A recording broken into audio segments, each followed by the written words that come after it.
दिल्ली के मोती नगर इलाके में एएसआई विक्रम सिंह पर मुश्तबा बदमाशों ने चाकू से हमला कर दिया है। हमले के वक्त विक्रम सिंह जकीरा फ्लाईओवर के पास पिकेट पर ड्यूटी कर रहे थे, तभी मशकूक बाइक की सर्च किया है और बदमाश ने चाकू मार दिया है। एएसआई अस्पताल में भर्ती है। तो दिल्ली के मोती नगर इलाके में एएसआई विक्रम सिंह पर मुश्तबा बदमाशों ने चाकू से हमला कर दिया है। हमले के वक्त विक्रम सिंह फ्लाईओवर के पास ड्यूटी कर रहे थे, तभी मशकूक बाइक की सर्च किया है तो बदमाश ने चाकू मार दिया है।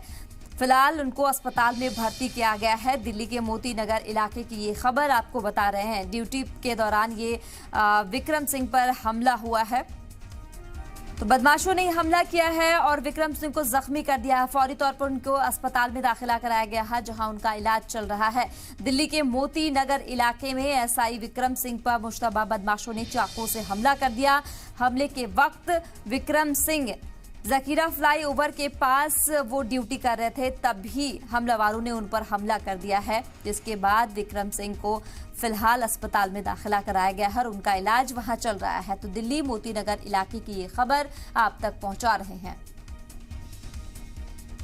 तो ड्यूटी पर तैनात गार्ड पे यह हमला देखने को मिल रहा है। एएसआई पर यह हमला, फौरी तौर पर अस्पताल में भर्ती कराया गया है, जहां उनका इलाज चल रहा है। दिल्ली मोती नगर इलाके में एएसआई विक्रम सिंह पर मुश्तबा बदमाशों ने चाकू से हमला कर दिया है, जिसके बाद फौरी तौर पर उनको अस्पताल ले जाया गया है, जहां उनका इलाज चल रहा है।